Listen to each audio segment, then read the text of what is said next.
Hello again, everyone. Thank you. We're getting quite the following now. We've even got some applause set up for us when we launch. So today, superlative headline is a game over for SEO. Now I'm coming from a very specific perspective here, okay? And there are things I'm not saying, and one of the things I'm not saying, let's get that out of the way first, is I'm not saying it isn't important to get your website set up properly. Nobody wants to spend time on a website that doesn't load very quickly, or is sluggish to respond, or is difficult to find your way around, difficult to navigate, a website where you can't actually find the thing that you're looking for in the first place. So I'm not talking about that stuff, right? I'm not talking about what you might want to call back-end or technical SEO. SEO is a term that's become all-encompassing, and I just want to get into the nitty-gritty of it a little bit. So first off, before we talk about what I want to talk about, let's consider what actually is SEO in the first place. So there's two types. There's the first that I mentioned, setting up your website, making sure it's technically able to deliver, technically able to be found online by Google and Bing and all the other search engines, technically able to deliver the experience that you want your customers to have, okay? So a smooth, sleek experience from end to end to ensure that their buying journey or even their informational objectives are met and that everything works the way that they might expect it to work. So that's one type of SEO. The other type of SEO is the so-called on-page SEO, right? Or this is optimizing content. Now, the theory goes that if you know who it is you're trying to reach and you know what they're searching for, they're called keywords and sometimes called keyword phrases or long tail keywords. If you know what people are searching for, if you specifically put those keywords into the blog post that you write or the metadata of your website, then it's easier or more likely that Google will find you and serve you to the client, right? So what does that mean? So somebody goes online, they have a question they want answered, they have some information that they're after, and they search Google. Most people search Google. Something like 60-70% of all purchases start with a Google search, which is insane if you think about it. So we really, we got to think about this stuff really, really carefully, right? Now, SEO has always been an attempt, if you like, to cheat Google, as in, Google have basically said their business model is this. Their business model is we rank the whole world's information, all of it. If you want to get found, if you want to find something, use Google to do it. And they won. At one point they were massively dominant in the search engine marketplace. They're slightly less dominant now, but they're still dominant by a long chalk. But people also use Facebook and maybe Bing and YouTube, which is the second biggest search engine on the planet, to find things and to find solutions to their problems, right? So that's the basic premise. All information on the web is in Google or YouTube or whatever. So if I go there and I search for it, I find it. Now, Google's promise to you as a consumer, as a searcher, is to find you the most relevant and most useful information as quickly as it possibly can. It's always been able to do it very, very quickly. You see 3 million search results in 0.2 of a second come up. That's just Google reiterating how good it is at doing this, at serving the content that you want, okay? But the business model part, Google says, if you really, really, truly want to get found first, because we know the people who get found first at the top of search engine results tend to get most of the traffic, if not all of the traffic. If you really want to get found first, pay us. If you pay us for advertising, for pay-per-click advertising, or Google Ads advertising, or Google Display advertising, or any other number of ways Google will take money from you to advertise on its platform, you can short circuit the algorithms, right? So rather than working for things like authority and to be taken seriously by Google as a resource so that they're happy to serve your results, you can just buy results. You literally pay per click. You can buy as many results as you want, okay? So it's a brilliant business model. But SEO exists to try and short-circuit that, shortcut that process. SEO works on a fundamental basis that we know, or at least we have a good guess, because nobody really knows except Google, what makes up the Google algorithm. We know we've got a fairly good idea of what Google is looking for in its web content in order to serve the content that it needs to serve. That is highly useful, highly pertinent, highly targeted content for people. So when I put a search in. Back in the day, you may notice you get loads and loads and loads of results, and the quality would vary. Now they're so good at it; it's really, really hard to fault it, to argue with the search results that they put up. Now, and that's the basis of what I'm talking about here. Okay. So SEO is attempting to undermine that algorithm, if you like, or it's not a negative thing per se. They're trying to work the system. They're trying to say, right, so this is what Google is looking for. Let's give it that. And, early days SEO was about backlinks, because one of the signals that Google used to understand whether or not your website was worth serving readers to was how many people linked to it. And it's still one of the main signals now. A website with lots of healthy links, a mixture of follow and unfollow links, what they call a link profile that matches highly valuable websites like the BBC's website and things like that, will be in good standing with Google, right? So links are still really, really important. But back in the day, that's all it was. And you had things like link farming come up, where people were buying links by the hundreds of thousands for their websites in order to rank. So gradually, Google got wise to this and said, hang on a minute, some of these aren't actually the best experience for our readers, for the people who are searching. So it's changed the way we measure it. So link building is always now is important, but at one time it was vitally important. Now it's less important. And over the years, Google have changed the way they use their algorithms to find the content, right? So then we went into keywords. We saw a lot of keywords, and then people realized actually if what they did was put the keyword in the page 500 times, there was way more chance that Google would find the content. And so was born something called keyword stuffing, right? And then Google sent an update out that counted keyword stuffing. It said, oh, this is an unnatural amount of words in order to explain the idea. It's an unnatural amount of keywords. You don't need this many keywords, therefore is likely to be an attempt to undermine that algorithm. Okay, so Google's got better and better and better at understanding something called search intent. Now they've just released another change, a change to advertising, actually the way they advertise, the way they allow you to advertise, which shows this again, right? Google is not human, but it's attempting to get increasingly human. It's attempting to become increasingly sophisticated at understanding exactly what it is we're trying to portray, exactly what message we're trying to get across, and understand exactly what the searchers, the readers, are trying to achieve, understanding the search queries. And the more natural language that you will use in your search query, you'll find now the better the results are.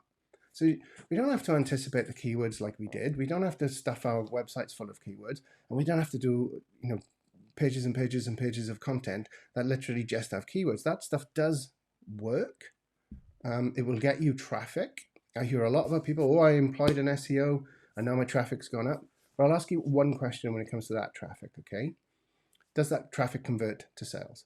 Has that increase of traffic come through to mean more leads and more sales? Because the chances are it probably hasn't. Now, there are all sorts of reasons for that, right? But let's say fundamentally, let's say the traffic that you want to your website is highly targeted traffic that is interested in your product or your service, not just traffic, not just spam, not just bots, not just people clicking around by accident or making a mistake. You want people who are specifically looking for your service, right? So this is why I think SEO is on its way out. SEO as a service, SEO as a cheap service that these days, because it is, because you don't need to do it anymore. There are only two things you need to do to attract targeted customers to your website. Only two things, and neither of them are SEO related, okay? Other than setting up your website for success, making sure your website is actually works and it takes people through the journey and all the things that we talked about, okay? So the first thing you need to do when it comes to attracting the right type of traffic to your website is think about your customer and answer their questions. That's it. That's pretty much all you have to do. The second part is kind of like an add-on, if you like, extra value. But all you have to do is answer your customers' questions. There's a very famous story around about the time Inbound was born about a guy called Marcus Sheridan, who owned a pool company, who, frankly, as the story goes, was on his arse. It was about to fold, and decided to go all in on this internet thing, this web thing. And what he decided to do, he brainstormed every single customer question he could think of, every question that they'd ever answered as a pool company. He brainstormed every single question, and then wrote on his website, wrote the answers to those questions. In other words, freely gave the information that his customers were looking for. Now, over a period of time, that started to become what we now call a thought leader. He started to become a thought leader in that space. And because they were openly answering the questions that customers had without trying to take their data off them or without trying to sell them something, literally just helping, right? Helping. Then they started to build that audience. And gradually that audience became customers, because where else are you going to go? You're going to go to the place where you got all that help, where you felt the authority of what they said, their thought leadership, if you can allow me another marketing jargon, and where they built trust. Because if somebody helps you and that help proves to be relevant and specific help and actually solves your problems, you're going to start to trust the person who are answering those questions. So the number one thing you can do on your website to attract targeted customers is to help answer their questions. Help generally, right? But really, really think about, what do people normally ask you when they're buying your stuff? Excuse me, that was my hands flying around all over the place, knocked my microphone over. When they're buying your stuff and they're talking to you about how to do this or how to do that, capture those questions, get hold of all the most boiling questions, even down to the price, right? I know nobody likes to put price on their website. It drives me mad, because that's the number one thing people are interested in, right? So they come to the website to find out your price isn't on there. They're going to go somewhere where the price is, or they're going to continue to Google what is your price, so that they can find out that vital information. Why are you hiding it from them? That's an aside. Think about every single question you can imagine when it comes down to your pool company, your conservatory company, your B2B company, your e-commerce company, where every single question you can manage, you can brainstorm. And over a period of time, gradually answer those questions openly, honestly, upfront. Don't put it behind paywalls. Don't put it in behind a gate wanting data or anything. Just answer your customers' questions. That will attract more directly targeted traffic than you can possibly imagine. Now, we're not talking about buckets and buckets and buckets, right? We're talking about a drip that will become a steady flow. As you build credibility, as you build authority, as people realize you're the place to go and they start to refer you to their friends, and you start to build genuine organic links on your website to other websites that relate to your product and service, you start to see that targeted traffic come up. It won't be an awful lot, because there'll never be that many people in your target right now. So the audience won't grow massively like a big SEO or a big ad campaign would do, but it'll grow alongside sales. Sales will grow as customers come to the site and find the information that they're looking for, right? So that leads me to the second point, the second thing that you need to do in order to attract targeted audience. And let's find out where that audience is and go and hang out there. Now, that audience could be on a Facebook group. It could be in a LinkedIn group. It could be on Facebook generally. There could be your friends on Facebook and your friends' friends on Facebook if you've got sort of e-commerce business. They could be physical. They could be in networking groups. They could be on Twitter. They could be anywhere, right? But what you need to do is find that tribe. Find the people who are likely to buy from you. That we call that a segment, right? It's not the persona specifically. We call that the segment. Find out where the segment, the people who are likely to buy from you, hang out, and go there and answer their questions. Provide them with value. Help them. Ultimately, help them. Inbound is all about helping. The whole point now is the web has changed everything. We don't sell to people anymore. We help people. People who help us get our trust, and our trust leads to us exchanging money with them. That's how it works. It's not about keywords. It's not about techniques to overcome Google. It's about answering questions, and it's about finding out where your audience are hanging out and go in there to answer those questions. So that's my prediction. SEO as we know it will become increasingly automated. You get a Yoast plugin for your WordPress site, or if you use HubSpot, you can use the SEO tools in HubSpot to set your website up, make sure that it's looking good. You can do persona development and understand keywords in terms of the sorts of way the queries are structured and so on. But the key is not to get the right keywords into your posts or into your videos and into your metadata on your site. The key is to answer questions. Be given be helpful. That's what attracts that audience in. Then find out where the audience are and go there. Be present there. Be present on Twitter. Be present in LinkedIn. Be present on Facebook. Facebook is an enormous opportunity for businesses because pretty much everybody's there. When you say your business targets everyone, they're all on Facebook. Your business doesn't target everyone, by the way. We've talked about that before. You target a specific customer persona, right?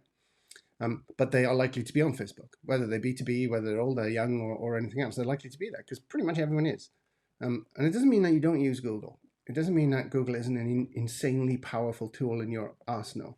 But what's wrong with advertising? If you're going to spend money on search engine optimization, why don't you spend money on advertising optimization?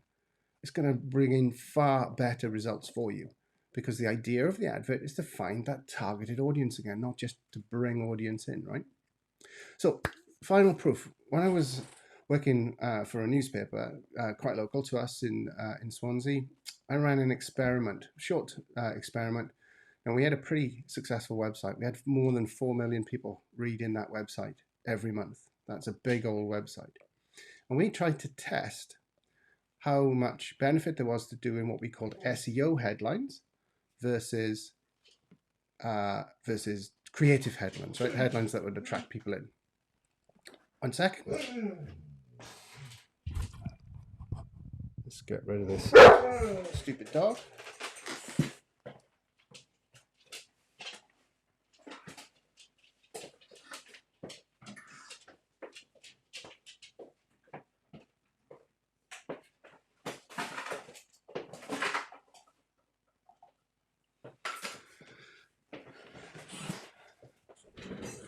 Sorry, everyone. The magic of Facebook Live and the folly of having your dog in your office while you try to talk to Facebook. So that example, 4 million readers a month. This is a bigger website than probably any of you guys will ever have. It took an enormous amount of work to get to that level. But we tested stories with what we called SEO'd headlines, not really a word, is it? And creative headlines, right? And it was very little difference between what attracted the most amount of audience. Now, there were obviously examples of outliers where SEO headlines did fantastically well for something. But what we noticed is the traffic that came in from those sorts of outliers wasn't any good to us. It didn't stick around. It didn't look at the rest of the site. It came in and went straight back out. Whereas the creative headlines, the journalism-led headlines, if you like, those were the ones that did the most for us. Those are the ones that brought people into the site who came back. Those are the ones who brought people to the site who stuck around. They went through multiple pages and went through multiple stories. So in the end, it was very, very close. I would go so far as to say we weren't sure which was the best way to do it. And actually, what we did was we did both. We absolutely did both. But for you and your business website particularly, I completely, totally, and utterly recommend the creative approach. Answer problems. Answer them over and over again. If you hear a customer give you an idea that you never had before, answer that one. There's a new one. There's a new blog post that goes up immediately. Add to it. Add more answers. Add more sophistication to the answers. Add color to the answers. Do video. Do infographics. Do interviews with people who can help your customers and answer their questions.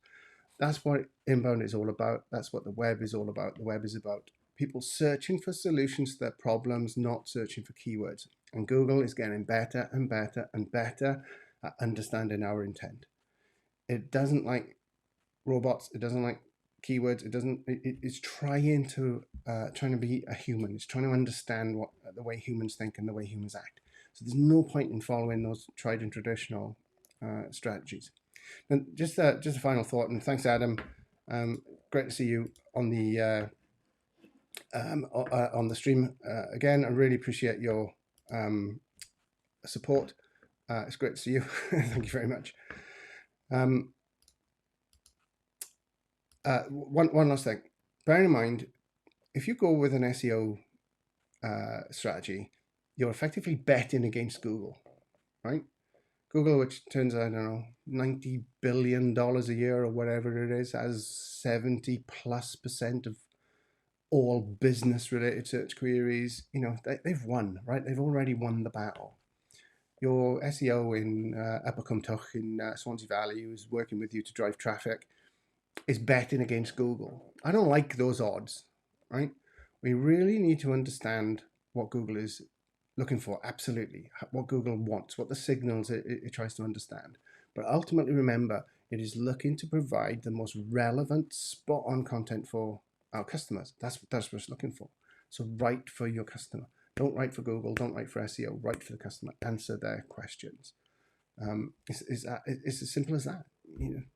And I think gradually SEO will start to fade away. It'll be a Yoast plugin. It'll be something that comes out of the box with your HubSpot subscription or whatever else it is. And you will be encouraged increasingly more and more and more and more just to write human, relevant, interesting, timely, and entertaining content to attract specific customers to what you're trying to achieve. Thank you very much. We're all over. If you are watching this broadcast back, please leave comments in the Facebook comment section, and I will do my best to answer if you have any questions. Look out for the blog post on the website, www.realinbound.co.uk. So I'll write this up as a blog post and post the video on the website as well. And again, comment on the website if you have any questions, or just reach out directly, Tony@realinbound.co.uk. I'm more than happy to chat this stuff through.